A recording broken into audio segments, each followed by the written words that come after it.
নিজের আইডিয়ায় বিফ বিরিয়ানি রান্না করার রেসিপি। পুরো ঘরটাই যেন ঘ্রাণে মো মো করছে। আসসালামু আলাইকুম, আমি রুমানা নতুন আরও একটি রেসিপি নিয়ে চলে এসেছি।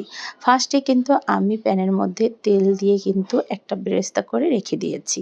এরপর এই তেলের মধ্যে দিয়ে দিয়েছি 2 রকমের বাদাম, দিয়ে দিয়েছি 2টি টমেটো, এরপর এখানে দিয়ে দিয়েছি জিরা, দিয়ে দিয়েছি কাঁচামরিচ, আর এখানে কিন্তু আমি জয়েনটা অ্যাড করে দিয়েছি। এই তো এগুলো দিয়ে এখন ভালো করে এই মশলাটাকে আমি তেলের সাথে একটু ভেজে নেব, আর এটা ভেজে নেওয়ার পরেই আমি ব্লেন্ড করে নেব। তো এর মধ্যে দিয়ে দিয়েছি গোটা কালো গোলমরিচ, গোলমরিচটা দিয়েও এই তেলের সাথে একটু ভেজে নিয়েছি।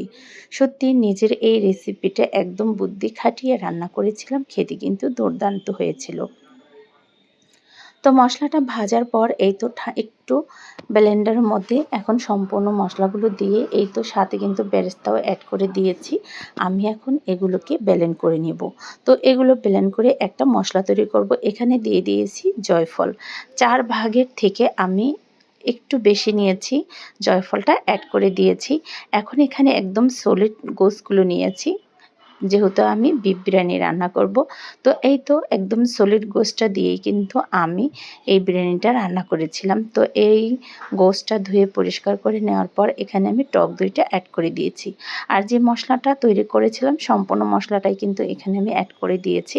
1 চামচ আদা বাটা দিয়ে দিয়েছি, রসুন বাটা 1 চামচ, 2টো তেজপাতা মাঝখান থেকে একটু ছেড়ে দিয়েছি, দারচিনি, এলাচ, লবঙ্গ দিয়ে দিয়েছি, একটি স্টার।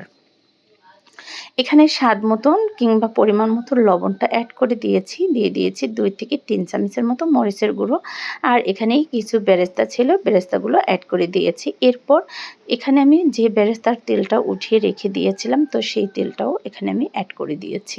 এখন হলো ভালো করে এই গোশগুলো মাখানোর পালা। এই তো আমি হাতে কিন্তু ভালো করে মেখে নিয়েছি, আর সব সময় এই গোশটা কিন্তু হাতে মেখে 1 থেকে 1.5 ঘন্টার মতো রেস্টে রেখে দিতে হবে, তাহলে বিরিয়ানির কিন্তু আসল মজা বের হবে। এই তো আমি যেহেতু দুপুরের জন্য রান্না করেছিলাম, এর জন্য আমি 1 ঘন্টার মতো রেস্টে রেখেছি। আর ঈদের 2 থেকে 3 দিন পরে কিন্তু আমি বিরিয়ানিটা রান্না করেছিলাম, আর বিরিয়ানিটা খেতে সত্যি অনেক মজা ছিল, তাই অনেক দিন পর ভিডিওটা দিলাম, যেহেতু একটু অসুস্থ ছিলাম। এই তো এই পাতিলের মধ্যে আমি তেলের সাথে পেঁয়াজটা একটু ভেজে নিয়েছি, অ্যাড করে দিয়েছি 2টো তেজপাতা আর বাটার, দিয়ে পেঁয়াজটা একটু কালার করে ভেজে নেওয়ার পর এখন আমি এখানে ম্যারিনেট করা যে মাংসগুলো ছিল এগুলো আমি এখন অ্যাড করে দেব। তো সত্যি ঢাকনাটা যখন খুলেছি তখন কিন্তু পুরো ঘরটাই মো মো করছিল, অনেক সুন্দর একটা ঘ্রাণ বের হয়েছে। এই তো এখন আমি তেলের সাথে গোশগুলোকে ভালো করে কষিয়ে নেব। এখানে কোনো পানি অ্যাড করব না, এই তেলের সাথে গোশটা যত সুন্দর করে কষিয়ে নেব ততই কিন্তু একদম কালারফুল হবে, খেতেও কিন্তু বিরিয়ানিটা দারুণ হবে।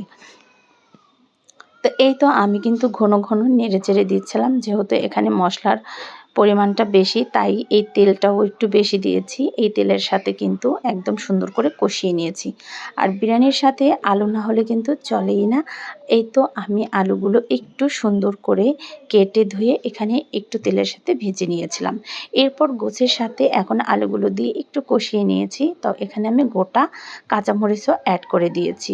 তো গোশটা কিন্তু একদমই রান্নার শেষের দিকে এখানে আমি কাঁচামরিচ অ্যাড করেছি, আর এখানে আমি সামান্য কিছু বিরিয়ানির মশলা অ্যাড করে দিয়েছি। যেহেতু এখানে বিরিয়ানির মশলা ছিল, না দিলেও হতো, তবুও আমি এখানে বাকি যেটুক ছিল মশলা আমি অ্যাড করে দিয়েছি। আর চালটা কিন্তু আধা ঘন্টা আগেই ভিজিয়ে রেখে দিয়েছিলাম। তো এখন আমি চালটা দিয়ে সুন্দর করে গোছের সাথে একটু কষিয়ে নেব, আর যত সুন্দর করে এই চালটা গোছের সাথে কষাবো ততই কিন্তু চালটা ঝরঝরা হবে, পোলাওটা খেতেও ভালো লাগবে। এই তো আমি গোছের সাথে এখনও কিন্তু সুন্দর করে উল্টিয়ে পাল্টিয়ে সুন্দর করে কষিয়ে নিয়েছি, আর এখানে কিন্তু একদমই ফোটানো গরম পানিটাই অ্যাড করতে হবে। আমি কিন্তু বিরিয়ানির মধ্যে সবসময় গরম পানিটা দেওয়ারই চেষ্টা করি। এই তো ফোটানো গরম পানিটা অ্যাড করে দিয়েছি, আর এই তো দেখো নাড়ার সময় কিন্তু আমার খুরচুনটা একদমই ভেঙে গিয়েছিল, তবুও আমি কিন্তু এই ভাঙা খুরচুনটা দিয়েই কিন্তু রান্নাটা সেরে নিলাম। আর যেহেতু কাঠের জিনিস এটা কিন্তু একদম একটু পাতলা ছিল, তাই নাড়ার সময় ভেঙে গিয়েছিল। এই তো পানিটা দিয়ে এখন বিরিয়ানির মধ্যে আমি দিয়ে দেবো 1 কাপের মতো তরল দুধ, আর দুধটাকে কিন্তু আমি গুঁড়ো দুধটা একটু গুলিয়ে নিয়েছিলাম। তো এই তো দুধটা দিয়ে এখন বিরিয়ানির স্বাদটা আরও দ্বিগুণ করে দিলাম আর নেড়ে চেড়ে মিক্স করে এখন ঢাকনা দিয়ে ঢেকে রেখে দিব। এই তো কিছুক্ষণ ঢাকনা দিয়ে ঢেকে রেখে দিয়েছিলাম। তো পানিটা কিন্তু সম্পূর্ণ শুকিয়ে আসছে আর উপর দিয়ে কিছু কিশমিশও ছড়িয়ে দিলাম। সত্যি পুরো ঘরটাই যেন এই বিরিয়ানির ঘ্রাণটা মৌ মৌ করছে, পুরো ঘরটা একদম ঘ্রাণে ভরে উঠেছে। আর এই তো এখন আমি উল্টিয়ে পাল্টিয়ে নেড়ে চেড়ে আরও কিন্তু এটা 5 মিনিটের মতো একদম দম দিয়ে রেখে দিব। আর সত্যি বলছি এই বিরিয়ানিটা খেতে এতটাই মজা, নিজের রেসিপি বলে কথা, নিজের বুদ্ধি খাটিয়ে এই বিরিয়ানিটা রান্না করেছিলাম। খেতে সত্যি অনেক মজা হয়েছিল, একটু কালারফুল করেই রান্না করেছিলাম। তো আমি কিন্তু আমার চ্যানেলে অনেক ধরনের বিরিয়ানি রান্না করার রেসিপি দিয়েছি। আর এই রেসিপিটা যদি ভালো লেগে থাকে অবশ্যই একটা লাইক কমেন্ট করে পাশে থাকবেন। আমার ইউটিউব চ্যানেল থেকে দেখে থাকলে অবশ্যই আমার চ্যানেলটাকে সাবস্ক্রাইব করে পাশে থাকবেন নতুন নতুন রেসিপি পেতে হলে। আর আমার ফেসবুক পেজ থেকে যদি ভিডিওটা দেখে থাকেন অবশ্যই পেজটাকে ফলো করে একটি লাইক কমেন্ট করে সাথে থাকার অনুরোধ রইল। নতুন নতুন যত ভিডিও আসবে সবার আগে যাতে দেখতে পারেন। তো এই তো পরিবেশন করে নিলাম। আল্লাহ হাফেজ।